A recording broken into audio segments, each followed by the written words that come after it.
যদি আপনি বন্ধু লাভ করতে চান তাহলে আপনাকে অনেকগুলো কাজ করতে হবে। প্রথমে একজন যোগ্য পাত্র সন্ধান করতে হবে, তারপর তার সাথে সময় কাটাতে হবে, সুখ দুঃখে তার সাথে থাকতে হবে, তবে গিয়ে সে বন্ধু হবে। কিন্তু যদি আপনি শত্রু খুঁজতে চান তাহলে কোথাও যাওয়ার দরকার নেই, কারণ আপনার সব থেকে বড় শত্রু আর কোথাও নেই, আপনারই মনের মধ্যে, আপনার চেতনায় রয়েছে। ক্রোধ, মোহ, লোভ, কাম, মদ, মাৎসর্য। এ এমন 6 সব থেকে বড় শত্রু যা আপনার আগামী 7 জন্ম নষ্ট করে দিতে পারে যদি আপনি এদের না সামলাতে পারেন। এবার এদের সাথে যদি যুদ্ধ করতে হয় তাহলে একটা মহাভারতের মতো দেখুন, যেখানে অর্জুনও আপনি আর কৃষ্ণও সেই আপনি। কারণ এই যুদ্ধ আর অন্য কারোর সাথে নয়, বরং নিজের সাথে।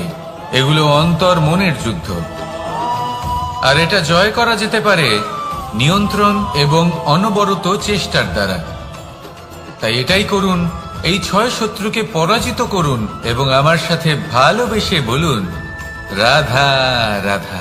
বেশিরভাগ মানুষই এই কথা জানেন যে আমাদের শরীর 5টি তত্ত্ব দ্বারা নির্মিত, যাকে আমরা পঞ্চতত্ত্ব বলি: জল, অগ্নি, বায়ু, ধরিত্রী এবং আকাশ। এবার এই কথা আমরা সকলে জানি, কিন্তু এগুলোর সাথে কিছু গুণ জড়িয়ে রয়েছে যেগুলো আমরা দেখতে পাই না। যদি এই গুণগুলি আমরা আত্মসাৎ করতে শিখে যাই তাহলে সাক্ষাৎ পরমেশ্বরের দর্শন আমরা পেতে পারি। যদি কথা বলি প্রথম তত্ত্বের, জলের কথা, জল যা প্রত্যেক জ্বলনকে শীতলতা প্রদান করে। এই জলকে দেখুন, যা শুধু প্রবাহিত হতে জানে, থামতে জানে না। জল পাথরের সাথে সংঘর্ষ করতে জানে, যার পথে অনেক বাধা আসে, কিন্তু সে প্রবাহিত হতে থাকে। নিরাকার হলো এই জল, যে কোনো পাত্রেই রাখুন না কেন তার আকার ধারণ করে নেবে। এটাই হলো এর বিশেষত্ব এবং এটাই হলো আমাদের শিক্ষা। কিভাবে প্রবাহমান থাকতে হবে, কিভাবে আমাদের থামলে চলবে না, তাতে আমাদের পথের মধ্যে যতই যেরকমই সমস্যা আসুক না কেন, আমাদের এই জলের মতোই নিরাকার হয়ে যে কোনো পরিস্থিতিতেই প্রবাহমান থাকতে হবে। এই শিক্ষাই জলের থেকে লাভ করুন আর আমার সাথে ভালোবেসে বলুন, রাধা রাধা। আলস্য আপনার আরো একটা অত্যন্ত বড় শত্রু, যা আপনার মনের মধ্যে বসবাস করে আর ধীরে ধীরে আপনার কার্য শরীরের একটা অংশ হয়ে ওঠে। সব কাজে দেরি করিয়ে দেয়, সবকিছু নষ্ট করে দিতে পারে এই আলস্য। এই কাজ আজকে হলো না, কোনো ব্যাপার নয়, কালকে করে নেব। প্রকৃতি আমাদের এটা শেখায় না। ভেবে দেখুন, যদি সূর্য এটা ভাবে যে কাল উদিত হব না, কিছুদিন পরে উদয় হব, তাহলে কি হবে? সমগ্র পৃথিবীর বিনাশ হয়ে যাবে, ঠিক কিনা? দেখুন, এই আলস্য নিয়ে খুব সুন্দর একটা কথা আছে, আলস্যস্য কুতো বিদ্যা। অর্থাৎ যিনি অলস হয়ে বসে থাকেন তিনি বিদ্যা লাভ করেন না, জ্ঞান লাভ করেন না, আর জ্ঞান না থাকলে তিনি ধন অর্জন করতে পারেন না। তার জীবনে সুখ স্বাচ্ছন্দ্যের অভাব থাকে, বন্ধুর অভাব থাকে। যেখানে সুখ স্বাচ্ছন্দ্য নেই, মিত্র নেই, আপনজন নেই, জ্ঞান নেই, সেখানে আনন্দ কিভাবে বাস করতে পারে? সেই জন্য কথায় আছে, যিনি কর্ম করেন তিনি এই সংসারে যে কোনো সুখ স্বাচ্ছন্দ্য ভোগ করতে পারেন। তাই কর্ম করুন, সময়কে সম্মান করুন, আর এই আলস্যের উপর বিজয় লাভ করুন। আর আমার সাথে ভালোবেসে বলুন, রাধা রাধা। পঞ্চতত্ত্বের মধ্যে দ্বিতীয় তত্ত্ব হল ধরণী, ভূমি, যাকে আমরা ধরণী মাতা বলি। এই ধরণী ধৈর্য ধারণ করে, আর এর উপরেই আমাদের সমগ্র সংসার নির্ভরশীল। কারণ এই ভূমি সহ্য ক্ষমতা রাখে, এর সহ্য ক্ষমতা হলো অপরিসীম। সন্তান যতই আঘাত প্রদান করুক না কেন, প্রেম পূর্বক সহ্য করে আর তার বদলে অমূল্য রত্ন প্রদান করে। সন্তান যদি হাল চালায় তাহলে তার বদলে তাকে অন্ন প্রদান করে। এটাই হলো ধরনী। এবার এর থেকে আমরা কি শিক্ষা পেতে পারি? এটাই যে কারোর জন্য কিছু করা বা কাউকে কিছু দেওয়া মনে কোনো কামনা ছাড়াই। আর এই কথাটা বুঝে যান, যদি কারোর জন্য কামনা না রেখে বা কোনো পাওয়ার আশা না রেখে কারোর জন্য কিছু করেন বা কারোকে কিছু দেন, যদি এটা আপনি শিখতে পারেন তবে আপনি ভালোবাসতে শিখে গেছেন। আর সেই জন্যই এই ধরিত্রীকে মাতা বলা হয়। কারণ মাতা শুধু উনি নন যিনি গর্ভে সন্তানকে ধারণ করেন, মাতা তো উনিও যিনি জীবন বাঁচতে শেখান, যিনি জীবন বাঁচার উদাহরণ প্রদান করেন। তাহলে ধরনীর থেকে এই নিঃস্বার্থ ভাব শিখুন, নিঃস্বার্থ ভালোবাসা শিখুন, আর এই ভালোবাসার সাথেই বলুন রাধা রাধা। বায়ু পঞ্চতত্ত্বের মধ্যে তৃতীয় তত্ত্ব। কেউ একে সমীর বলে, আবার কেউ একে পবন বলে। প্রথম কথা হলো এটাই যে এই বায়ু আমাদের জীবন দান করে প্রতিদিন, প্রত্যেক মুহূর্তে। এই বায়ুর কারণেই আমরা নিঃশ্বাস নিতে পারি, জীবিত থাকতে পারি। এই বায়ুই হলো সেই যা সকল মেঘেদের একত্রিত করে একটি স্থানে আর বর্ষা ঘটায়। আর এই বর্ষার কারণেই এই ধরিত্রীতে অন্ন উৎপন্ন হয়। এই বায়ুকে দেখুন, কখনো এতটা সৌম্য যে আপনার কোনোই তফাৎ বোধ হয় না, আর কখনো কখনো এমন রূপ ধারণ করে ফেলে যে অনেক বড় বড় পর্বতের আকার পর্যন্ত বদলে ফেলে। এটাই হলো বায়ুর বিশেষত্ব। বায়ু শেখায় যে সময়ের সাথে সাথে বইতে থাকো, সকলকে জীবন দান করো, সকলকে সাহায্য করো, কিন্তু যখন বিপদ সামনে আসবে তখন দৃঢ় হয়ে সম্মুখীন হও। বাধা অনুযায়ী নিজেকে গড়ে নিতে হবে। আর কখন কতটা কঠোর হতে হবে আর কখন কতটা সৌম্য হতে হবে, এটা বায়ুকে দেখে শিখুন। আর আমার সাথে ভালোবেসে বলুন রাধা রাধা। অগ্নি চতুর্থ তত্ত্ব, সব থেকে বেশি গুরুত্বপূর্ণ কিন্তু তার থেকেও বেশি ভয়াবহ। কখনো অগ্নিকে নিয়ন্ত্রিত রূপে উনুনে জ্বলতে দেখেছেন? এই অগ্নি আমাদের খাবার বানাতে সাহায্য করে, যা আমাদের শক্তি প্রদান করে। কিন্তু এই অগ্নি যখন বিচলিত হয়ে, অনিয়ন্ত্রিত হয়ে কোন বনের আগুন হয়ে ওঠে, তখন মহা বিনাশ ঘটে যায়। আপনারই অন্তরের ঊর্জা হলো এই অগ্নি। এটা আপনার শক্তিও, আপনার ক্রোধ। একে ব্যবহার কিভাবে করবেন তা আপনারই হাতে। যদি কোনো ব্যক্তি নিজের অন্তরের এই ঊর্জাকে ব্যবহার করেন শক্তির রূপে, তাহলে সে বিকাশ ঘটাতে পারে, নির্মাণ ঘটাতে পারে। কিন্তু যদি কোনো ব্যক্তি তার অন্তরের ঊর্জাকে বিধ্বংসী অস্ত্র বানিয়ে ফেলেন, তাহলে নিশ্চিত রূপে মহা বিনাশ ঘটতে পারে, যাতে বিনাশ তারও অবশ্যই হবে। অনেক বছর পূর্বে এমনই এক আগুনের দ্বারা এই সুন্দর পৃথিবীর নির্মাণ হয়েছিল। আর অনেক বছর পূর্বে এমন এক আগুনেই সমস্ত জীব এবং সংসার বিলুপ্ত হয়ে গেছিল। এবার আপনি আপনার অন্তরের ঊর্জা দ্বারা বিনাশ ঘটাতে চান নাকি নির্মাণ ঘটাতে চান, সেই সিদ্ধান্ত আপনারই। আসুন আমার সাথে ভালোবেসে বলুন রাধা রাধা। পঞ্চম তত্ত্ব, আকাশ নব ব্যোম। আসলে কোনো ভ্রম নাকি সত্য? ভ্রম তো হতে পারে না, কারণ ভ্রমের মধ্যে কেউ বাঁচতেই পারে না। আর যদি সত্য হয় তাহলে এতটাই বিশাল যে আমাদের চোখের থেকে, আমাদের ইন্দ্রিয়ের থেকে, আমাদের মস্তিষ্কের থেকে, আমাদের চিন্তা ভাবনার থেকেও অনেক ঊর্ধ্বে, যাকে আমরা বুঝতেই পারি না। এটা যতটাই বিশাল আকার ঠিক ততটাই সরল। এই আকাশ যতই অন্ধকারাচ্ছন্ন ততটাই আলোর প্রকাশ প্রদান করে থাকে। দেখতে গেলে এ হলো জীবনের সঞ্চালক, কিন্তু যদি ক্রুদ্ধ হয়ে যায় তাহলে প্রাণ কেড়ে নিতেও দ্বিধাবোধ করে না। এই আকাশ শুধুমাত্র পৃথিবী লোক নয়, বরং এই সমগ্র ব্রহ্মাণ্ডকে, এই সমগ্র সৃষ্টিকে, এর প্রত্যেকটা তারাকে, প্রত্যেকটা গ্রহকে একটা বিশেষ স্থান প্রদান করে। এর নিজের কোনোই অস্তিত্ব নেই, কিন্তু সকলকে অস্তিত্ব প্রদান করে। এটাই হলো এই আকাশের মাহাত্ম্য।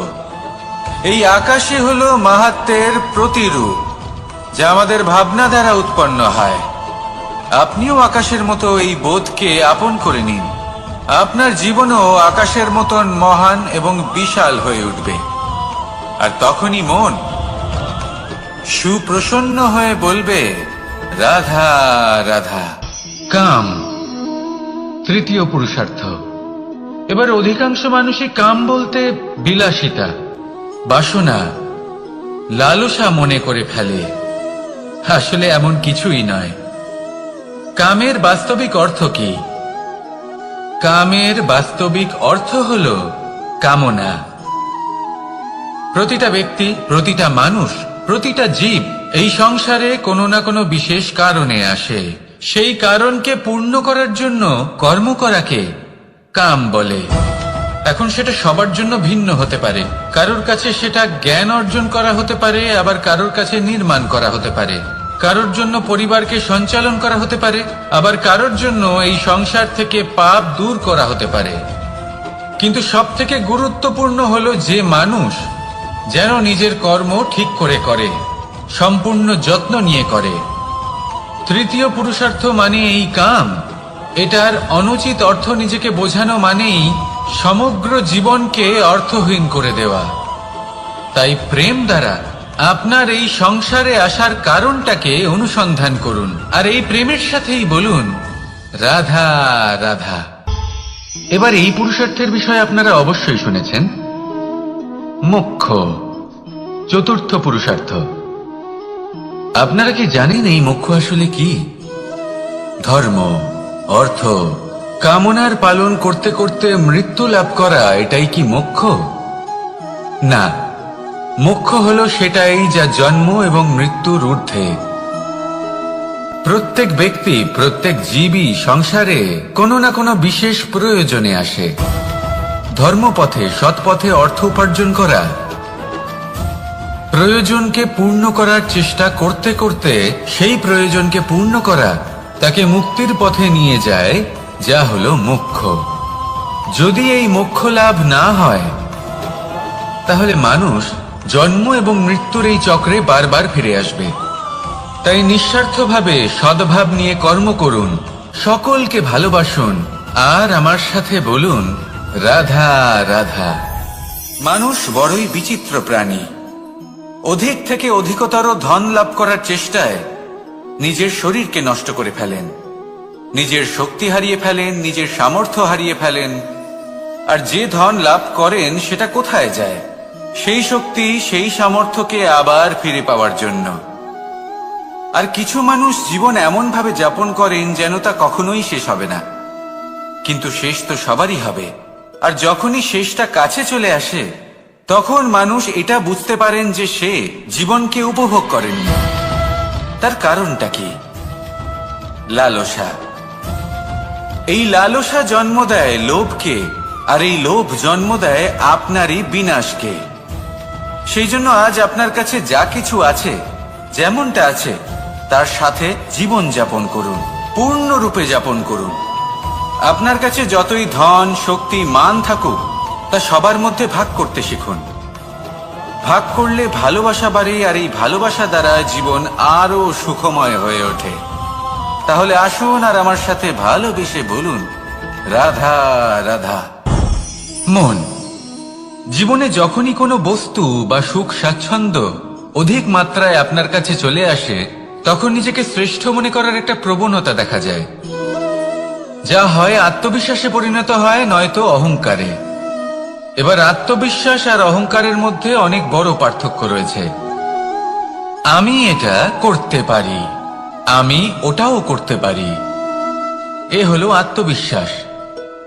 শুধুমাত্র আমি এটা করতে পারি, শুধুমাত্র আমি ওটাও করতে পারি, আমি হলাম সর্বশ্রেষ্ঠ, এটা হলো অহংকার। এবার এই অহংকার এর ধ্বনি অনেক দূর প্রবাহিত হয়, আর এর প্রহার সর্বপ্রথম আপনাকে বিপর্যস্ত করে। এবার এই অহংকার এর বিপরীত শব্দ হলো বিনয়, অর্থাৎ নিজের ঊর্ধ্বে উঠে অন্যের বিষয় ভাবনা চিন্তা করা, সংসারের বিষয় ভাবা। এই বিনয়ী হবার চেষ্টা করুন, একের থেকে অনেক হওয়ার চেষ্টা করুন এবং একসাথে থাকার চেষ্টা করুন। নিশ্চিত রূপেই আপনি বিকাশের কারণ হবেন। মত্ততা থেকে নিজেকে দূরে রাখুন, অহংকার থেকে নিজেকে দূরে রাখুন। এই মন প্রসন্ন হয়ে বলবে রাধা রাধা।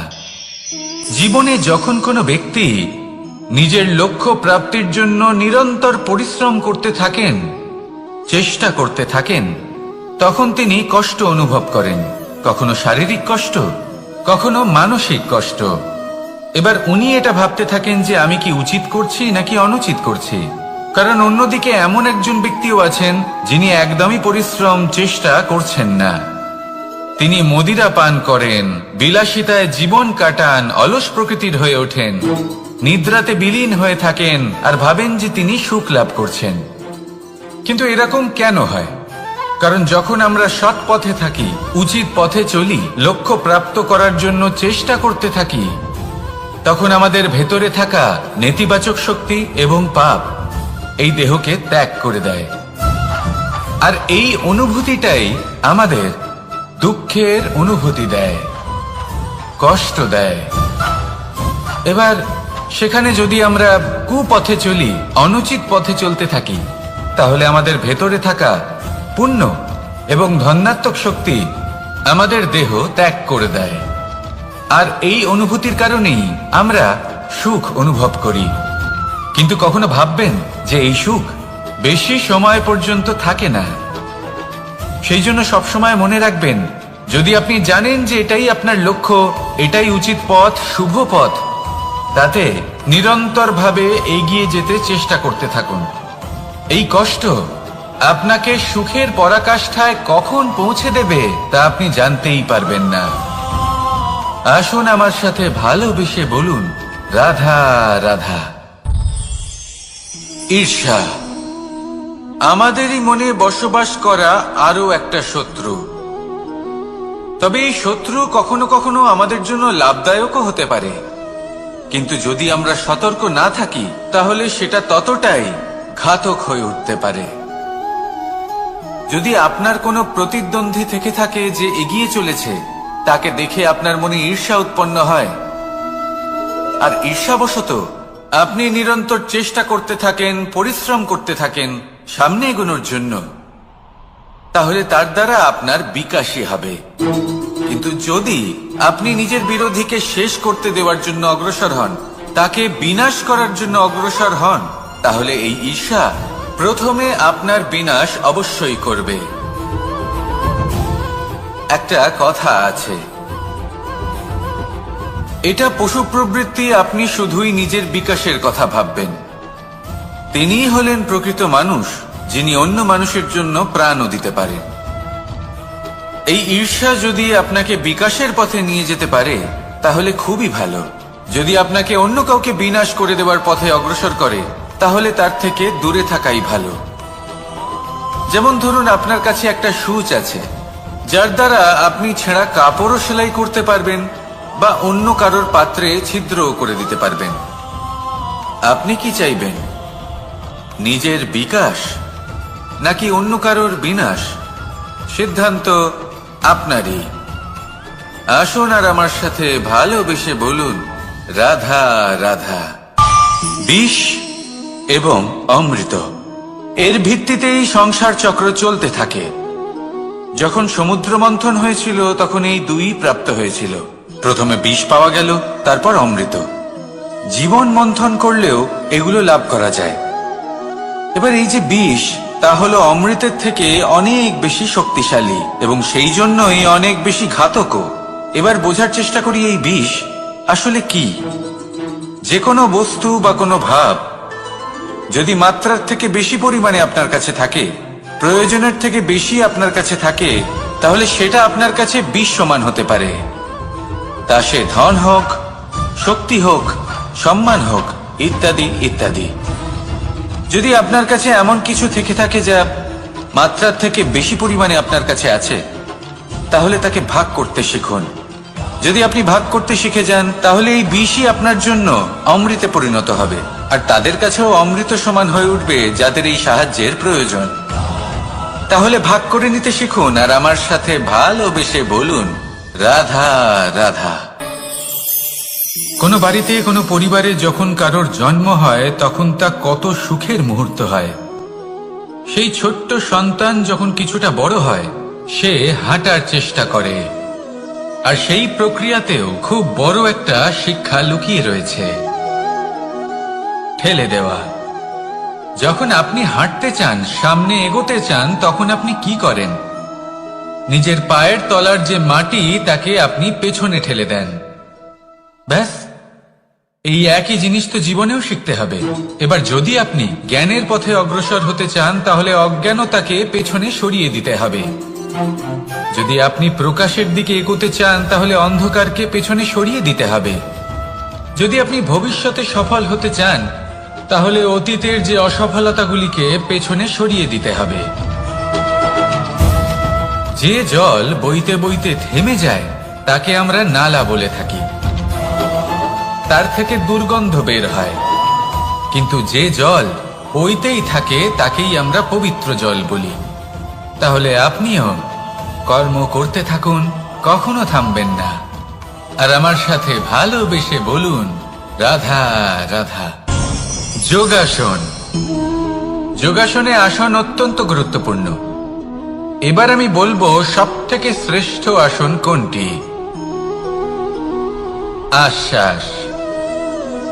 নিজেকে আশ্বস্ত করতে থাকুন যে আমি আছি, সব ঠিক হবে, যা হচ্ছে ভালোর জন্য হচ্ছে।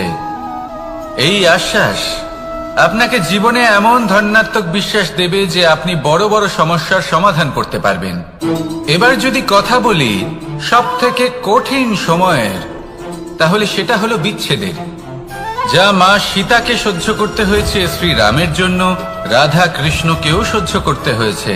যে ব্যক্তি বিচ্ছেদের সময় সঠিক পথে চলে এসেছে, সে জীবনে অনেক শ্রেষ্ঠ স্থানে অবশ্যই পৌঁছতে পারবে। এবার যদি কথা বলি সবথেকে জরুরি এবং গুরুত্বপূর্ণ সময়ের, তাহলে সেটা হলো সংযোগ। সকলকে সাহায্য করতে থাকুন। আপনি অন্যদের সাহায্য করে তাদের যত আনন্দ দিতে পারবেন, ততটাই আনন্দ আপনারও জীবনে অবশ্যই আসবে। আসুন আর আমার সাথে ভালোবেসে বলুন, রাধা রাধা। কামবোধ। এটাই আপনার অন্তরের প্রথম শত্রু। বেশিরভাগ মানুষই কামবোধ বলতে লালসা বোঝেন, কিন্তু এটা সম্পূর্ণ সত্য নয়। কামের আসল অর্থ হল কামনা। এটা খুবই সহজ ব্যাপার। মনুষ্য শরীর থাকলে, মানুষের মন থাকলে, এই কামনা অবশ্যই থাকবে। এবার এটাই দেখতে হবে যে এই কামনা নেতিবাচক কামনা নাকি ইতিবাচক কামনা। অন্য কারোর জিনিসে নজর দেওয়া, অন্য কোনো মানুষের উপর নজর দেওয়া, কোনো অনুচিত বস্তুর দিকে নজর দেওয়া, এই নেতিবাচক কামনা। আর এই দুষ্কামনা মানুষকে দিয়ে অপকর্ম করাবেই করাবে। তাই মনে রাখবেন, যে ব্যক্তি নিজের কামনাকে নিয়ন্ত্রণে রাখতে পারেন, তিনি সঠিক পথেও থাকেন, সঠিক লক্ষ্যে পৌঁছতেও পারেন। যিনি কামনা নিয়ন্ত্রণে রাখতে পারেন না, তিনি তার পথও হারিয়ে ফেলেন এবং লক্ষ্যচ্যুতও হন। তাই মনে রাখবেন, নিজের কামনাগুলিকে নিয়ন্ত্রণে রাখুন। কাম নামক এই শত্রুর ওপর বিজয় লাভ করুন। আর আমার সাথে ভালোবেসে বলুন, রাধা রাধা। ক্রোধ। আপনার অন্তরের আরো একটা শত্রু। এই ক্রোধ আসলে কি? আপনার মনের এক ভাবনা, যা আপনার মনেই উৎপন্ন হয়। এই মন আত্মার সাথে যুক্ত থাকে। এখন একটা ভাবনা যা আত্মার সাথে যুক্ত থাকে, তাকে অনুচিত কেন বলা হয়, সেটা বোঝার চেষ্টা করুন। ক্রোধ কখনো কখনো জরুরি হয়, বিশেষ রূপে তখন যখন আপনি সঠিক পক্ষে দাঁড়িয়ে রয়েছেন এবং সামনের ব্যক্তি অধর্মের পক্ষে রয়েছেন আর বিনম্রভাবে মানছেন না। যেমন শ্রীরাম ক্রুদ্ধ হয়েছিলেন সাগরের ওপর, ওটা উচিত ছিল, আর তা ততক্ষণই উচিত যতক্ষণ আপনি ক্রোধকে নিয়ন্ত্রণ করছেন। যদি ক্রোধ আপনাকে নিয়ন্ত্রণ করতে শুরু করে তাহলে পরিস্থিতি এমনও হতে পারে, ধরুন একজন ব্যক্তির প্রতি ক্রোধের কারণে আপনি তার ক্ষতি করতে চান। আপনি একটা কয়লা হাতে নিলেন, আর সেই কয়লা সামনের ব্যক্তির ক্ষতি করার পূর্বে আপনার হাত জ্বালিয়ে দেবে। ব্যাস, ক্রোধ এটাই করে, সর্বপ্রথম আপনার ক্ষতি করে, আপনার বিবেক হরণ করে নেয়, আপনি আপনার নিয়ন্ত্রণ হারিয়ে ফেলেন আর সবকিছু নষ্ট হয়ে যায়। বেশিরভাগ মানুষ ক্রোধে এমন সিদ্ধান্ত নেন যে সেটা তাদেরই বিনাশের কারণ হয়ে দাঁড়ায়। আর কিছু মানুষ বলেন যে আমাদের জীবনে এত যন্ত্রণা আছে, এত সংকট আছে যে ক্রোধ উৎপন্ন হবেই। আর এরকম সময় এটাই উচিত হবে যে আপনি নিজেকে ক্রোধের থেকে দূরে রাখুন আর তারপর সমস্যার নিবারণ করুন। আর এই নিবারণই আপনার জীবনকে একটা শ্রেষ্ঠ স্তরে পৌঁছে দেবে। তাহলে ক্রোধ থেকে দূরে থাকুন, সুপ্রসন্ন থাকুন, আর আমার সাথে ভালোবেসে বলুন রাধা রাধা।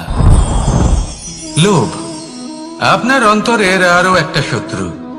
দেখতে গেলে এটা একটা শব্দ, একটা সংস্কৃত শব্দ, লব ধাতু থেকে উৎপন্ন হয়েছে। এর অর্থ কিছু লাভ করা।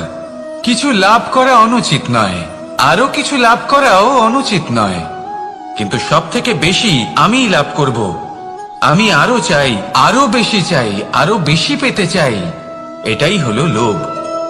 আর এই লোভ যখন গ্রাস করে তখন আপনি যা পেতে চান, সে ধনই হোক বা মানই হোক, তা অর্জন করার জন্য মানুষ যে কোনো স্তরে পৌঁছে যেতে পারে। যদি মানুষ ধন অর্জন করতে চান তাহলে তার জন্য তারা অধর্মের পথেও চলতে পারেন। যদি সম্মান অর্জন করতে চান তাহলে অন্য মানুষকে ছোটও করতে পারেন।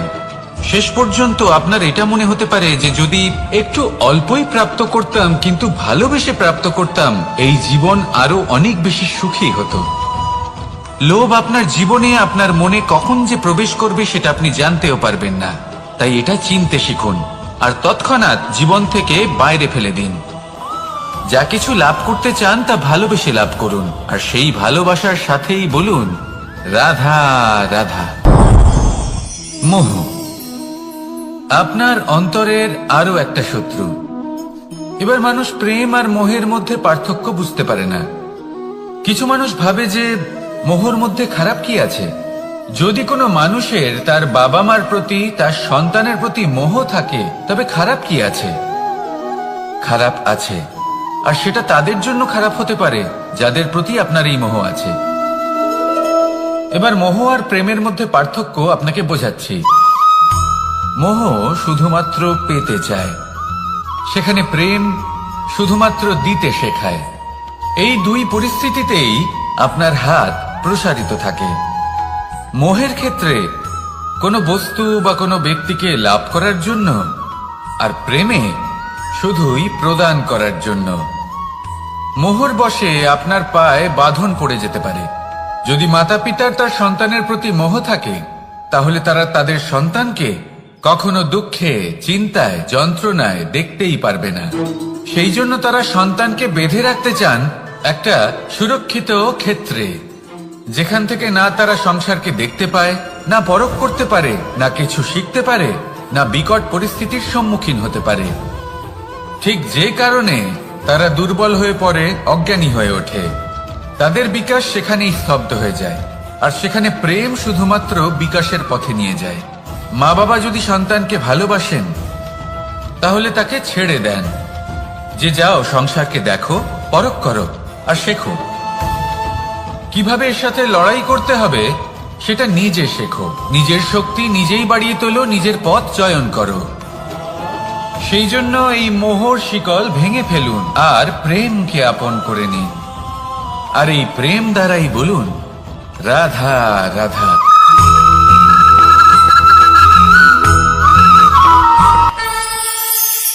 একবার একটা শেয়াল বনে বিচরণ করছিল। ও একটা ছোট্ট শাবক দেখতে পেল। ও ভাবলো আজ একেই আমি খাবার হিসেবে গ্রহণ করব। আশেপাশে দেখলো কেউ দেখছে না তো, কেউ ছিল না, আর সেই শাবকের ওপর আক্রমণ করলো। যা হলো একটা ঘোর অপরাধ।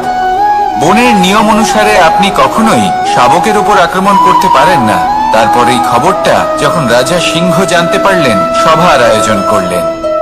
কিন্তু সেখানে শেয়াল বলল, আমি তো এরকম কিছু করিনি। কিন্তু যদি আপনি এরকম বলেন, কোনো প্রমাণ দিন, এর কোনো সাক্ষী আছে? তখন রাজা সিংহ পেঁচাকে ডেকে পাঠালেন, যে সেই মুহূর্তে বৃক্ষের শাখার ওপর বসেছিল। সে সব কিছু দেখেছিল।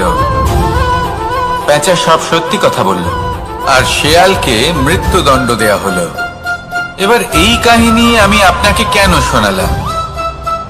কারণ মানুষও কখনো কখনো এরকম কর্ম করেন যা শিয়াল করেছে। এটা ভাবেন কেউ দেখছে না, যখন আমি অনুচিত কর্ম করতেই পারি। কিন্তু না, আপনি যাই করুন না কেন, কেউ না কেউ অবশ্যই তা দেখছে। কোনো ব্যক্তি না হলেও কোনো প্রাণী, না হলে কোনো যক্ষ বা দেব বা প্রেত। যদি এনারা কেউ না দেখেন, তাহলে ধরিত্রী মাতা দেখেন, যেখানে দাঁড়িয়ে আপনি সেই কর্ম করছেন, তাই না? তাই একটা কথা সবসময় মনে রাখবেন, কে দেখছেন কে দেখছেন না সেই বিষয়ে ভাবা ছেড়ে দিন। এটা খুব সহজ কথা। আপনি যদি উচিত কর্ম করেন, উচিত ফল পাবেন। যদি অনুচিত কর্ম করেন, তাহলে আপনি অনুচিত ফল অবশ্যই পাবেন। সেই জন্য উচিত পথে চলতে থাকুন, উচিত কর্ম করতে থাকুন, আর আমার সাথে ভালোবেসে বলুন, রাধা রাধা। জীবনে যদি আপনি বন্ধু লাভ করতে চান, তাহলে আপনাকে অনেকগুলো কাজ করতে হবে। প্রথমে একজন যোগ্য পাত্র সন্ধান করতে হবে, তারপর তার সাথে সময় কাটাতে হবে, সুখ দুঃখে তার সাথে থাকতে হবে, তবে গিয়ে সে বন্ধু হবে। কিন্তু যদি আপনি শত্রু খুঁজতে চান, তাহলে কোথাও যাওয়ার দরকার নেই। কারণ আপনার সব থেকে বড় শত্রু আর কোথাও নেই, আপনারই মনের মধ্যে, আপনার চেতনায় রয়েছে। ক্রোধ, মোহ, লোভ, কাম, মদ, মাৎসর্য। এমন 6 সব থেকে বড় শত্রু, যা আপনার আগামী 7 জন্ম নষ্ট করে দিতে পারে, যদি আপনি এদের না সামলাতে পারেন। এবার এদের সাথে যদি যুদ্ধ করতে হয়, তাহলে একটা মহাভারতের মতো দেখুন, যেখানে অর্জুনও আপনি আর কৃষ্ণও সেই আপনি। কারণ এই যুদ্ধ আর অন্য কারোর সাথে নয়, বরং নিজের সাথে। এগুলো অন্তর মনের যুদ্ধ, আর এটা জয় করা যেতে পারে নিয়ন্ত্রণ এবং অনবরত চেষ্টার দ্বারা। তাই এটাই করুন, এই 6 শত্রুকে পরাজিত করুন এবং আমার সাথে ভালোবেসে বলুন, রাধা রাধা। বেশিরভাগ মানুষই এই কথা জানেন যে আমাদের শরীর 5টি তত্ত্ব দ্বারা নির্মিত, যাকে আমরা পঞ্চতত্ত্ব বলি: জল, অগ্নি, বায়ু, ধরিত্রী এবং আকাশ। এবার এই কথা আমরা সকলে জানি, কিন্তু এগুলোর সাথে কিছু গুণ জড়িয়ে রয়েছে, যেগুলো আমরা দেখতে পাই না। যদি এই গুণগুলি আমরা আত্মসাৎ করতে শিখে যাই, তাহলে সাক্ষাৎ পরমেশ্বরের দর্শন আমরা পেতে পারি।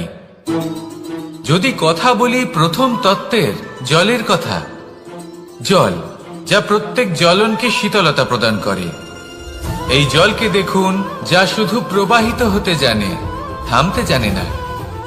জল পাথরের সাথে সংঘর্ষ করতে জানে, যার পথে অনেক বাধা আসে, কিন্তু সে প্রবাহিত হতে থাকে।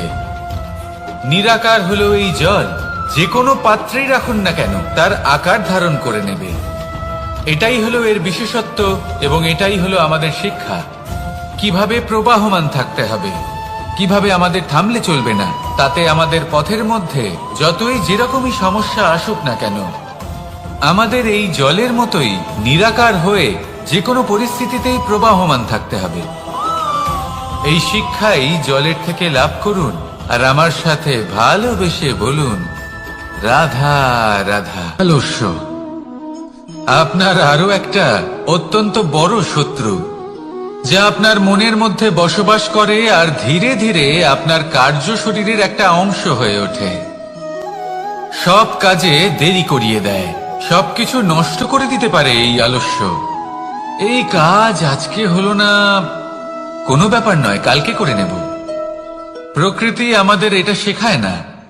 ভেবে দেখুন, যদি সূর্য এটা ভাবে যে কাল উদিত হব না, কিছুদিন পরে উদয় হব, তাহলে কি হবে? সমগ্র পৃথিবীর বিনাশ হয়ে যাবে, ঠিক কিনা? দেখুন, এই আলস্য নিয়ে খুব সুন্দর একটা কথা আছে, আলস্যস্য কুত বিদ্যা। অর্থাৎ যিনি অলস হয়ে বসে থাকেন তিনি বিদ্যা লাভ করেন না, জ্ঞান লাভ করেন না, আর জ্ঞান না থাকলে তিনি ধন অর্জন করতে পারেন না। তার জীবনে সুখ স্বাচ্ছন্দ্যের অভাব থাকে, বন্ধুর অভাব থাকে। যেখানে সুখ স্বাচ্ছন্দ্য নেই, মিত্র নেই, আপনজন নেই, জ্ঞান নেই, সেখানে আনন্দ কিভাবে বাস করতে পারে? সেই জন্য কথায় আছে, যিনি কর্ম করেন তিনি এই সংসারে যে কোনো সুখ স্বাচ্ছন্দ্য ভোগ করতে পারেন। তাই কর্ম করুন, সময়কে সম্মান করুন, আর এই আলস্যের উপর বিজয় লাভ করুন। আর আমার সাথে ভালোবেসে বলুন, রাধা রাধা।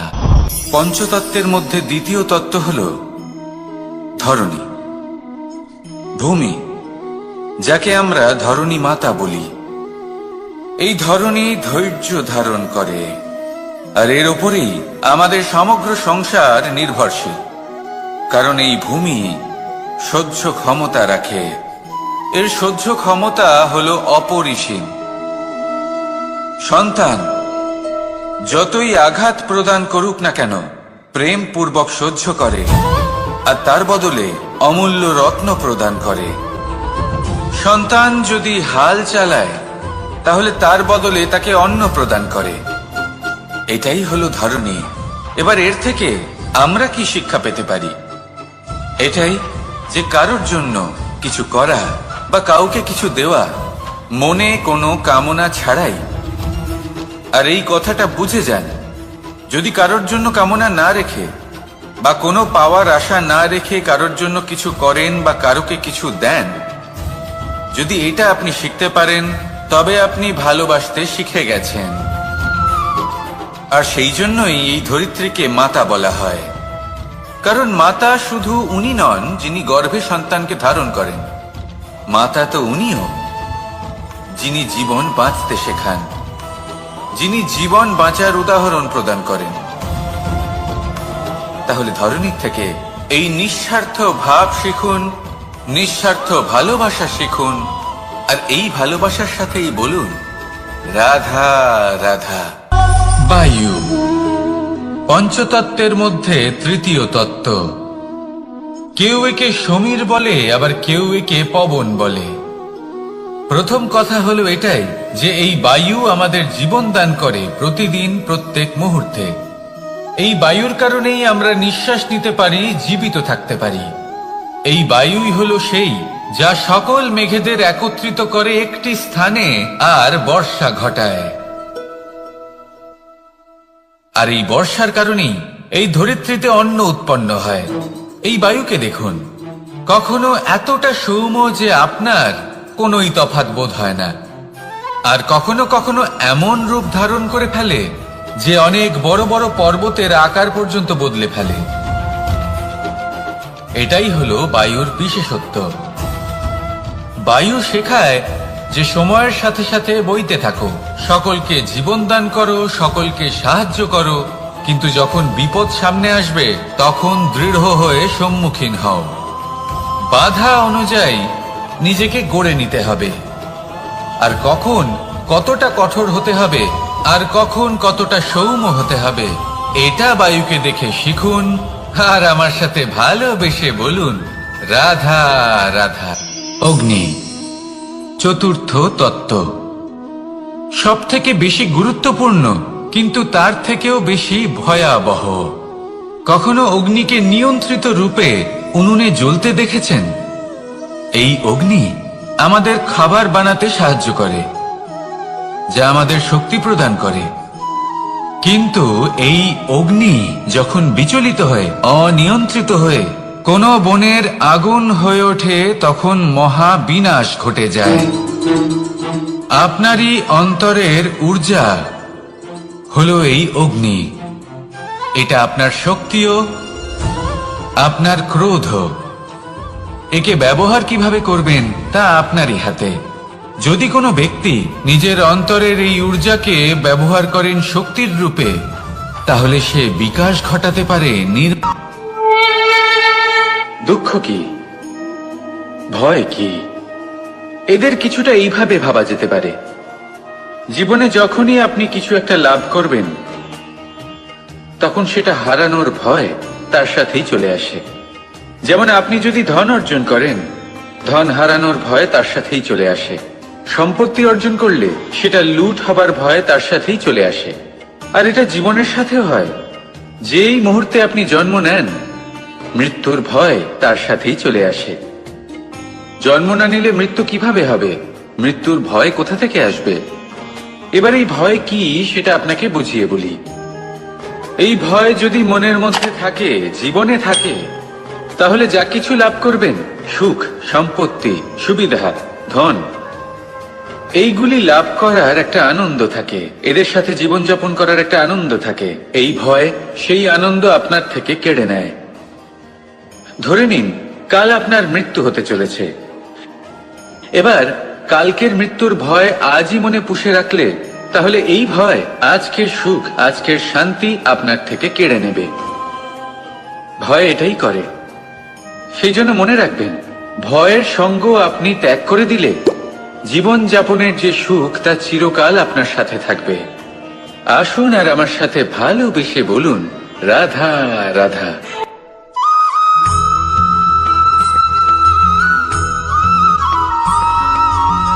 নারী জন্মসূত্রে কারোর কন্যা, ধর্মসূত্রে কারোর পত্নী, আর কর্মসূত্রে কারোর মা। আমাদের মনে এই ছবি আঁকা রয়েছে একজন নারীকে নিয়ে, তাই না? একটা অতুলনীয় ভূমিকা রয়েছে নারীদের আমাদের জীবনে, আর নারী ছাড়া আমরা কিছুই নই। কিন্তু অধিকার, সেখানে আমরা একটা ভুল করে বসি। যখন নারী একজন কন্যা থাকে, যখন সে জন্ম নেয়, তখন তার ওপর অধিকার থাকে তার পিতার। আর তারপর যখন বিয়ে হয়ে যায়, তখন তার অস্তিত্বের ওপর অধিকার থাকে তার স্বামীর। আর যখন তিনি মা হন, তখন নিজেই তিনি জীবনের সমস্ত অধিকার দিয়ে দেন তার সন্তানকে। কিন্তু আমরা কি কখনো এটা ভেবেছি এই জীবন হলো তার নিজের? যে নারী সবার কল্যাণ করছেন, তার জীবনের অধিকারও তার কাছেই থাকা উচিত, তাই না? তার নিজের জীবনের সিদ্ধান্ত সে নিজেই নিতে পারেন, নিজেই নিজের ভাগ্যের রচয়িতা হতে পারেন।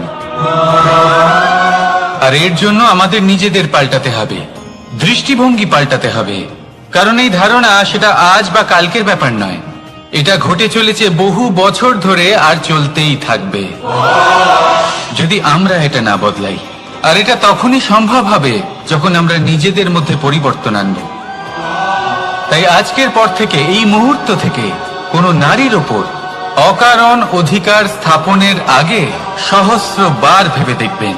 কারণ যখন নারী নিজের অধিকার কেড়ে নিতে বাধ্য হবেন, তখন শুধু এবং শুধুমাত্র বিনাশই ঘটবে।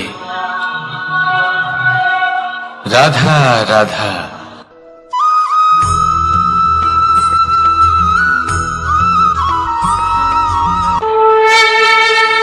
দুঃখ এমন এক অনুভূতি যেটা আমরা চাই বা না চাই, আমাদের জীবনে এটা অবশ্যই আসবে। আমাদের মনকে বিব্রত করে তুলবে, আমাদের মনকে বিচলিত করে তুলবে। কখনো ভেবে দেখেছেন এই দুঃখ আমাদের জীবনে কেন আসে, কিভাবে আসে?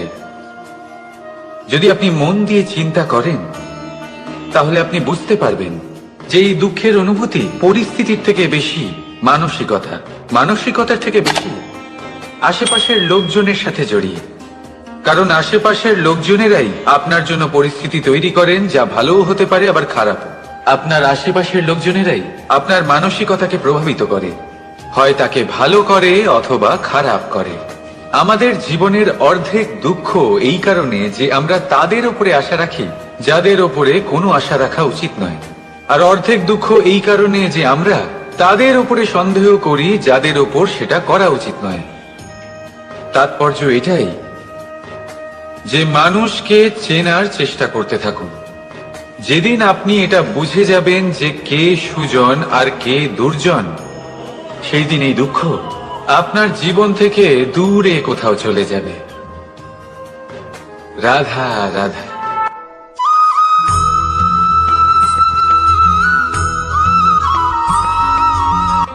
প্রেম এই সংসারে এসেছিল এই সংসারকে প্রেমের শিক্ষা দেওয়ার জন্য, এই জীবনের সুখের অনুভূতি আসলে কি তা শেখানোর জন্য। কিন্তু যদি সত্যি কথা বলি, তো আমি নিজেই প্রতিদিন প্রেমের নতুন নতুন স্বরূপ দেখতে পাই, প্রেমের একটা নতুন অনুভূতি প্রত্যেক নতুন দিনে। আর তার কারণ হলো এই প্রেম অনন্ত, এ হলো দৈব। প্রেম হলো এই সংসারের সব থেকে বড় ঢাল এবং সব থেকে বড় অস্ত্র। এই প্রেম ছাড়া না কোনো ন্যায় হয় আর না কোনো শাস্ত্র, না জীবন আছে আর না অন্ত। এবার যদি এই প্রেম মনের মধ্যে বাস করতে শুরু করে, তাহলে কখনো কোনো সমস্যাই হবে না, আর যদি হয়েও থাকে তাহলে তা স্থায়ী হবে না। এই প্রেম কি না করতে পারে? এই প্রেম সমস্ত সমস্যা মিটিয়ে ফেলতে পারে, আপনার মনের মধ্যে অহংকারকেও বিনাশ করে দিতে পারে, আপনাকে সাক্ষাৎ ঈশ্বরের সাথে দেখা করাতে পারে। তাই প্রেমের দ্বারা প্রয়াস করতে থাকুন, এই সংসারের প্রত্যেক মানুষকে, প্রত্যেক বস্তুকে, প্রত্যেক জীব জন্তুকে ভালোবাসবেন। আর এই প্রেমের দ্বারাই বলুন রাধা রাধা।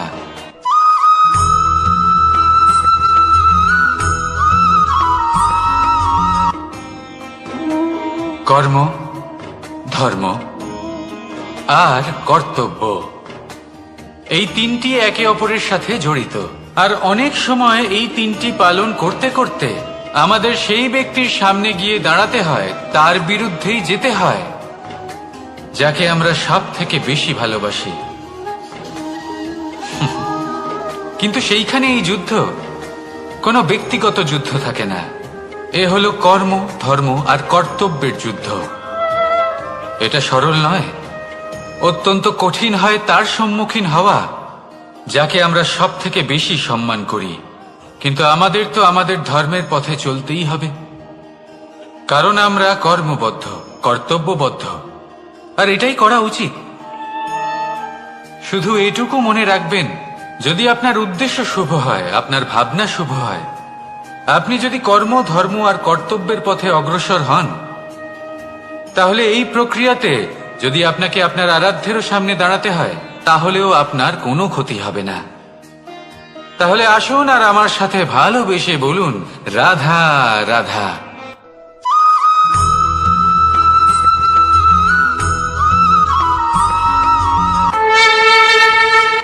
আপনি কি কখনো কোনো জলের ধারা দেখেছেন? তার সামনে যতই মাটি থাকুক না কেন, যতই কাদা থাকুক না কেন, যখন এই জলের ধারা বইতে আরম্ভ করে দেয়, তখন এই কাদাকে নিজেই ধুয়ে নিয়ে যায়। ওই কাদাকে ধুয়ে দেয় এবং নিজের পথ নিজেই তৈরি করে নেয়। তাহলে আপনিও এরকম জলের মতো হয়ে উঠুন। যদি হয়ে উঠতে পারেন, তাহলে নিজের মনে, নিজের ভাবনার, নিজের জীবনের যত অনাবশ্যক তত্ত্ব আছে, অনুপযোগী অংশ রয়েছে, অর্থাৎ অপরিষ্কার অংশ রয়েছে, তা নিজে থেকেই নির্মল হয়ে উঠবে। আর যেরকম জলের ধারা কখনো থেমে থাকে না, সব সময় বয়ে চলে, সেইভাবে আপনিও কখনোই থামবেন না। সব সময় বয়ে চলুন, এগোতে থাকুন। পথে যদি অনেক বিপদ আসে, সমস্যা আসে, থামবেন না, তার উপর নিরন্তর প্রহার করুন, নিরন্তর প্রয়াস করুন আর অগ্রসর হন। আপনি ভেবে দেখুন, এই জলের ধারা কখনো থেমে থাকে না, সবসময় বয়ে চলে, বিপদের সম্মুখীন হয়ে তাকে সাথে বয়ে নিয়ে চলে। সেই জন্য জলের ধারা, প্রবাহমান এই ধারা, এর থেকে কখনো দুর্গন্ধ আসে না, এতে কখনো ময়লা জমতে পারে না, বরং পালিত হয় সুন্দর প্রাণবন্ত জীবজন্তু, যেমন সুন্দর ছোট মাছ। তাই আপনিও এটাই করুন, কখনো থামবেন না, শুধু চলতে থাকুন, জলের ধারার মতো বইতে থাকুন। আপনি আপনার লক্ষ্য অবশ্যই খুঁজে পাবেন, আর তার সাথে নিজের অন্তরের যে মালিন্য রয়েছে, তা আপনি নিজেই নিজের থেকে দূরে করে দেবেন। তাহলে আসুন আর আমার সাথে ভালোবেসে বলুন রাধা রাধা।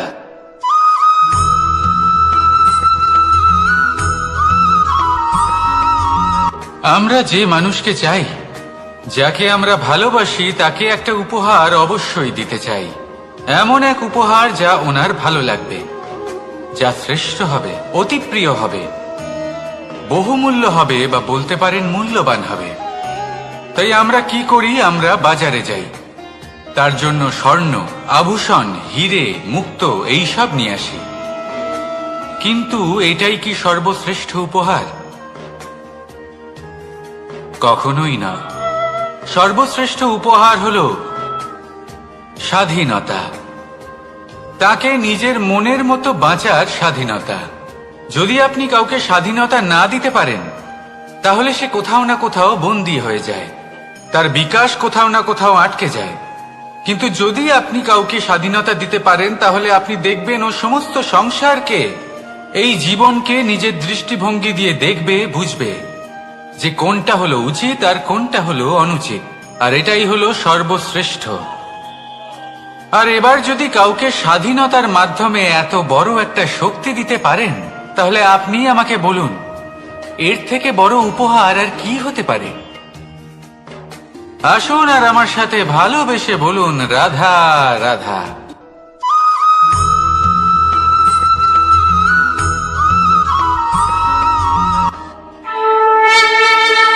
এই সংসারে আমাদের জীবনের সবথেকে বড় দোষ কি আপনি জানেন?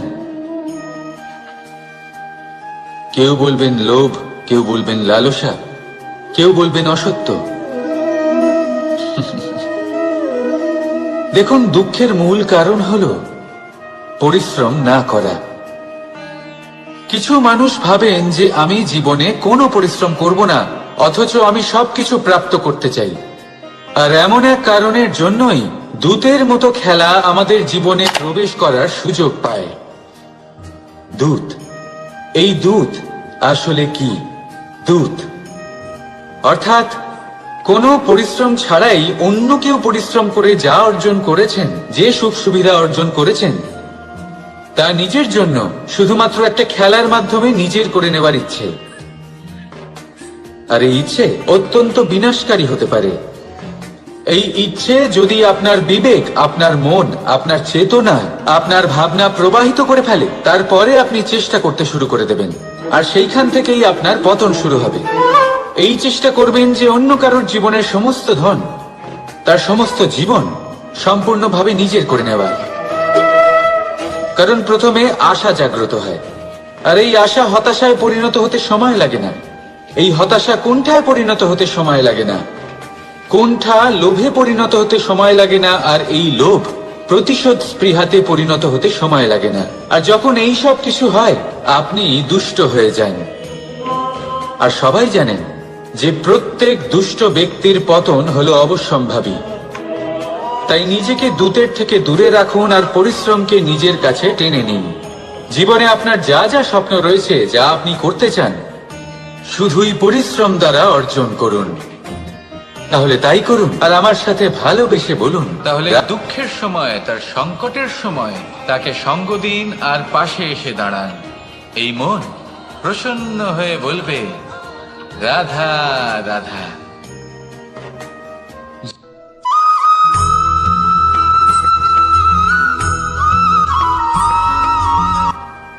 জীবনে এমন কিছু কাজ রয়েছে যা আপনাকে একাই করতে হয়, আর এমন কিছু কাজ রয়েছে যা আপনাকে একসাথে মিলে করতে হয়, একজোট হয়ে, সঙ্গবদ্ধ হয়ে।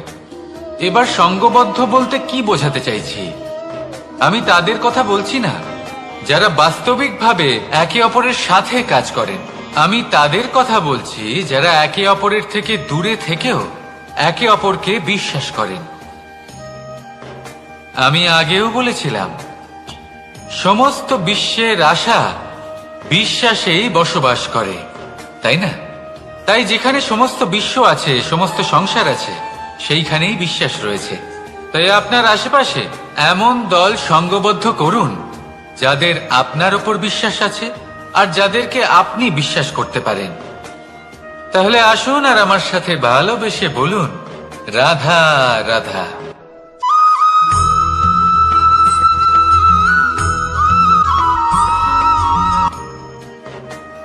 জীবনে সবথেকে বেশি গুরুত্বপূর্ণ বস্তু কি? বাড়ি। বাহন, সোনা, ধন। যদি আমি সত্যি বলি তাহলে জীবনের সব থেকে বেশি গুরুত্বপূর্ণ বস্তু কোনো বস্তুই নয়। যদি কিছু গুরুত্বপূর্ণ থাকে তাহলে তা হলো অনুভূতি, করুণা, মিত্রতা, মাতৃত্ব, বাৎসল্য, আর সব থেকে বেশি গুরুত্বপূর্ণ ভালোবাসা। নিজেদের এই জীবনে যদি আপনি শুধুমাত্র বস্তুর খেলাতে মেতে থাকেন তাহলে জীবনে আনন্দ কখনোই থাকবে না। নিজের এই জীবনকে অনুভূতির পীঠস্থান বানিয়ে তুলুন। এই মন প্রসন্ন হয়ে বলবে, রাধা রাধা।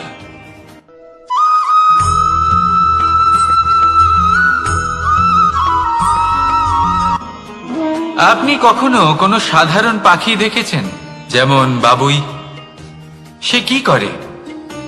সে কোনো গাছের ডালে নিজের বাসা বানায়। এবার সেইখানে বাসা বানানো সহজ ব্যাপার, কারণ সামগ্রী আশেপাশেই পাওয়া যায়। কিন্তু সমস্যা হলো আক্রমণ। কোনো সাপ বা অন্য কোনো পশু ওর বাসাতে ওর সন্তানদের উপর না আক্রমণ করে বসে, এই ভয়ে তার সব সময় থাকে। আর এটা সব থেকে কঠিন ব্যাপার এদের জন্য, নিজের বাসায় নিজের সন্তানদের সুরক্ষা। আর বাজ পাখি, যদি আমরা বাজের কথা বলি তাহলে তারা কি করে? বাজ পাখি কোনো উঁচু পাহাড়ের শিখরে কোনো পাথরের খাঁজে নিজের বাসা তৈরি করে। এবার ওখানে বাসা বানানো একেবারেই সহজ ব্যাপার নয়, কারণ সামগ্রী আশেপাশে পাওয়া যায় না, দূর থেকে নিয়ে আসতে হয়। কিন্তু সেইখানে আক্রমণের ভয়ও কখনোই থাকে না। এইভাবে উচিত রূপে ও নিজের বাসা রক্ষা করতে পারে, নিজের সন্তানদের রক্ষা করতে পারে। এর সারমর্ম হলো এটাই, যদি সমস্যা বড় হয় তাহলে সমাধানও উচ্চমানের হওয়া উচিত। একটা বাজ পাখির মতো ভাবা আরম্ভ করে দিন। জীবনে যে কোনো সমস্যা ছোট মনে হবে। রাধা রাধা।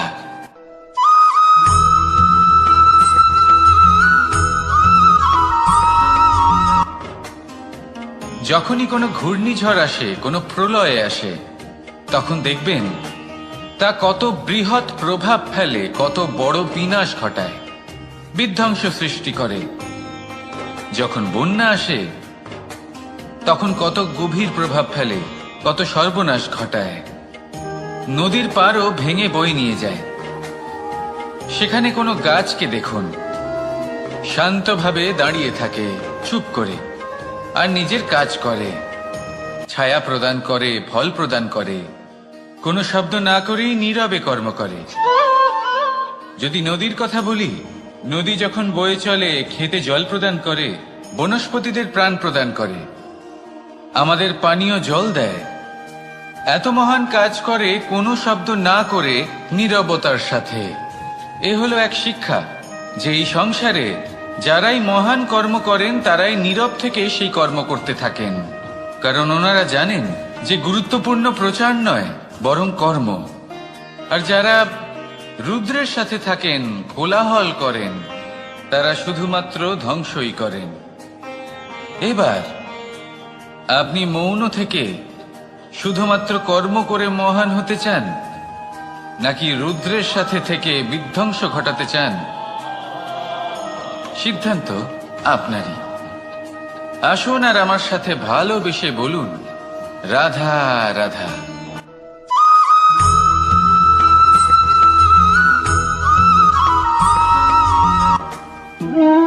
মানুষ জীবনে সবসময় সুখ পেতে চান, কিন্তু এই সুখ এটা আসলে কি?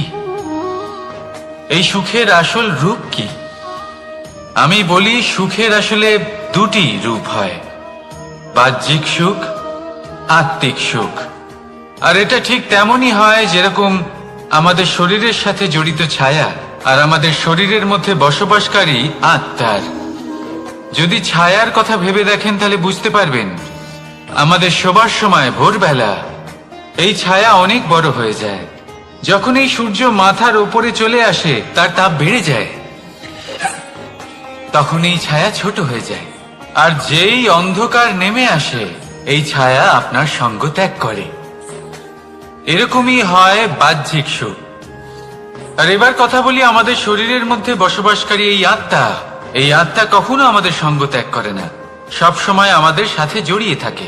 এরকমই হয় আত্মিক সুখ, যা সব সময় আমাদের সাথে থাকে।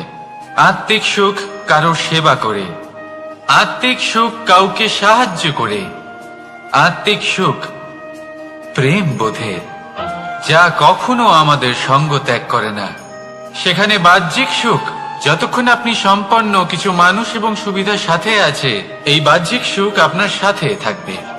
সম্পন্নতা চলে গেলে, মানুষজন চলে গেলে, সুখ সুবিধা চলে গেলে বাহ্যিক সুখও চলে যায়। তাহলে এই আত্মিক সুখ খুঁজে নিন এবং সেই সুখের সাথেই বলুন, রাধা রাধা।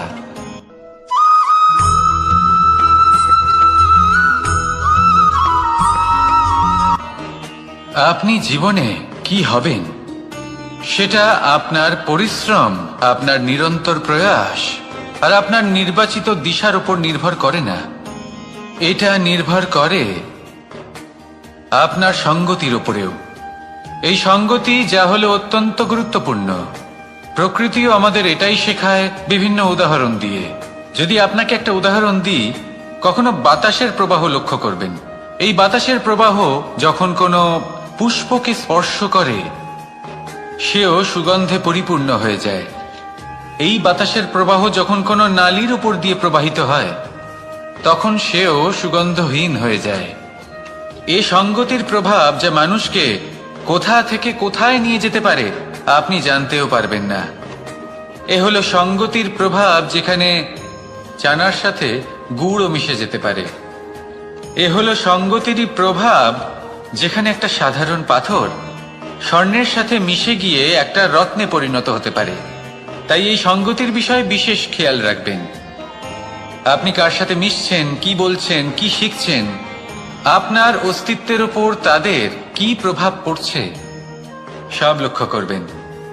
আর আমার সাথে ভালোবেসে বলবেন, রাধা রাধা।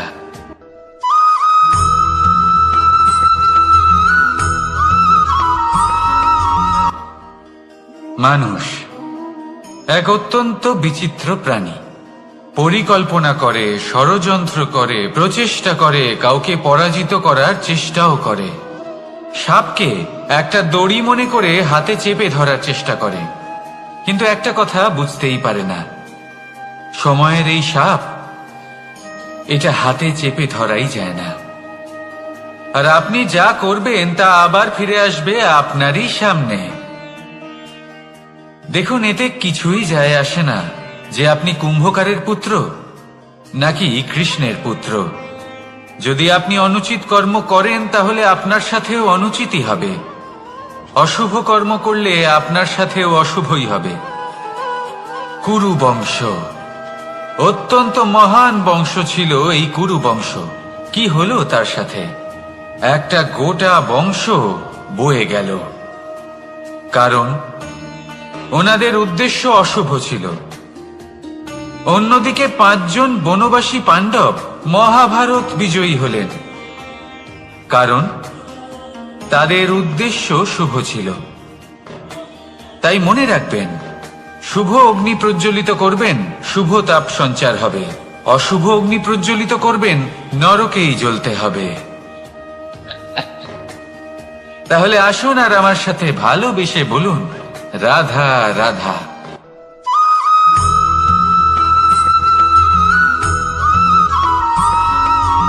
অগ্নি চতুর্থ তত্ত্ব, সব থেকে বেশি গুরুত্বপূর্ণ, কিন্তু তার থেকেও বেশি ভয়াবহ। কখনো অগ্নিকে নিয়ন্ত্রিত রূপে উনুনে জ্বলতে দেখেছেন? এই অগ্নি আমাদের খাবার বানাতে সাহায্য করে, যা আমাদের শক্তি প্রদান করে।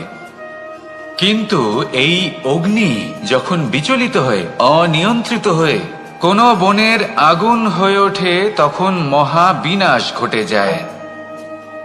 আপনারই অন্তরের ঊর্জা হলো এই অগ্নি। এটা আপনার শক্তিও, আপনার ক্রোধও। একে ব্যবহার কিভাবে করবেন তা আপনারই হাতে। যদি কোনো ব্যক্তি নিজের অন্তরের এই ঊর্জাকে ব্যবহার করেন শক্তির রূপে, তাহলে সে বিকাশ ঘটাতে পারে, নির্মাণ ঘটাতে পারে। কিন্তু যদি কোনো ব্যক্তি তার অন্তরের ঊর্জাকে বিধ্বংসী অস্ত্র বানিয়ে ফেলেন, তাহলে নিশ্চিত রূপে মহা বিনাশ ঘটতে পারে, যাতে বিনাশ তারও অবশ্যই হবে। অনেক বছর পূর্বে এমনই এক আগুনের দ্বারা এই সুন্দর পৃথিবীর নির্মাণ হয়েছিল, আর অনেক বছর পূর্বে এমন এক আগুনেই সমস্ত জীব এবং সংসার বিলুপ্ত হয়ে গেছিল। এবার আপনি আপনার অন্তরের ঊর্জা দ্বারা বিনাশ ঘটাতে চান নাকি নির্মাণ ঘটাতে চান, সেই সিদ্ধান্ত আপনারই।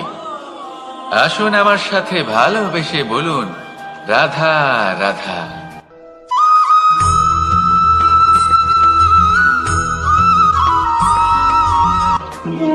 মানুষ জীবনে সবসময় শিখরে পৌঁছতে চায়, অনেক উঁচুতে উঠতে চায়, আর তার জন্য তারা কি না করে, পরিকল্পনা করে, ষড়যন্ত্র করে, প্রার্থনা করতে থাকে, আবার কারোর কাছে সাহায্যও চায়। কিন্তু এত কিছু করা সত্ত্বেও অনেক সময় মানুষ শিখরে পৌঁছতে পারে না। যদি পৌঁছেও যায় তাও খুব তাড়াতাড়ি নিচে নেমে আসে। এর কারণ কি? একটা উদাহরণ দিয়ে বোঝানো যাক।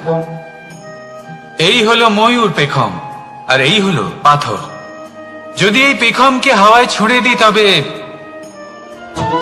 ও উড়তে থাকে, কিন্তু এই পাথর অতি শীঘ্রই মাটিতে নেমে আসে। এর কারণ কি? ভার। এই পাথর হলো ভারী, আর এই শিক্ষাই আমাদের গ্রহণ করতে হবে। ঠিক এইভাবেই যদি আমাদের মন দ্বন্দ্ব আর অহংকার দ্বারা পরিপূর্ণ হয়ে থাকে, তাহলে তা কখনোই শিখরে পৌঁছবে না। পৌঁছে গেলেও খুব শীঘ্রই মাটিতে নেমে আসবে। তাই এই মনকে হালকা করতে শিখুন, অহংকারকে, এই হিংসাকে ত্যাগ করুন। তারপর উঁচুতে উড়ে তো দেখুন কত উঁচুতে উড়তে পারবেন আপনি। আসুন আমার সাথে ভালোবেসে বলুন, রাধা রাধা।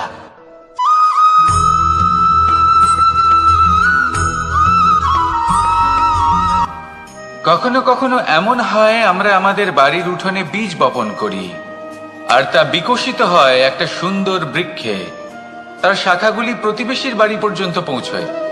ফলের বর্ষণ প্রতিবেশীর বাড়িতেও হয়ে থাকে, আর আমরা ভাবি গাছ আমরা উৎপন্ন করব আর ফল খাবেন আপনারা। এই কেমন কথা হলো? আপনাকে এই কথা বুঝতে হবে যে এসব হলো ভৌতিক বস্তু, সাংসারিক বস্তু। কখনো নিজের বাড়ির বাগানে ভালোবাসার গাছ বপন করে দেখুন। তার শাখাও প্রতিবেশীর বাড়ি পর্যন্ত পৌঁছবে, ফলের বর্ষণ সেখানেও হবে। কিন্তু সেই ফল চাইতে আপনাকে যেতে হবে না, সেই ফল দ্বিগুণ মাত্রায় আবার আপনার কাছেই ফিরে আসবে। তাই নিজের বাড়িতে আর নিজের মনে ভালোবাসার গাছ উৎপন্ন করুন।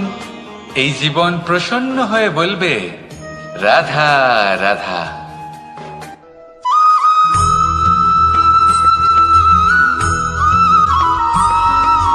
আজ আমি আপনাকে এমন এক গল্প শোনাবো যা আমার নন্দ বাবা আমাকে শুনিয়েছিলেন যখন আমি ছোট ছিলাম। কাহিনী একজন সাধু আর একজন বিছের। একবার এক সাধু নদীর পাড়ে স্নান করছিলেন। উনি দেখলেন যে জলের প্রবাহে একটা বিছে ভেসে যাচ্ছে। তার প্রাণ বাঁচানোর জন্য উনি তাকে তুলে নদীর পাড়ে রাখার চেষ্টা করলেন, কিন্তু যেই সেই বিছেকে উনি হাতে তুললেন, সেই বিছে ওনাকে কামড়ে দিল। সাধু আবার চেষ্টা করলেন, সেই বিছেকে হাতে নেওয়াতে সে আবার তাকে কামড়ে দিল। আরো একবার চেষ্টা করাতে ওনার শিষ্য ওনাকে জিজ্ঞেস করল, এ আপনি কি করছেন গুরুদেব? এসব কি হচ্ছে? আপনি তারই প্রাণ বাঁচানোর চেষ্টা করছেন যে আপনাকে কামড়ে দিচ্ছে। গুরুদেব উত্তর দিলেন যে ও বিছে হয়েই নিজের কর্ম করছে, নিজের প্রবৃত্তি, নিজের ব্যবহার বদলাচ্ছে না। তাহলে আমি সাধু হয়ে তা কেন বদলাবো? এর তাৎপর্য হলো সরল, যে সংসারে কিছু মানুষ আছেন যারা হয়তো খারাপ, দুষ্ট প্রকৃতির, আর হয়তো তারা কখনোই বদলাবেন না, কখনোই কোনো পরিবর্তন আসবে না।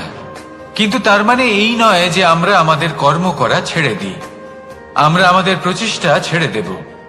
আগে না, আমাদের তো করতেই হবে, কারণ ইতিহাস সাক্ষী আছে যে এই চেষ্টা এই সংসারের ধারাকেও বদলে দিতে পারে।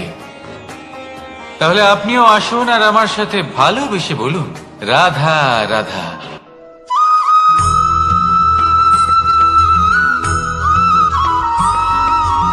অ দিয়ে অন্ত, আ দিয়ে আরম্ভ, এই দুইয়েরই রাশি সমান।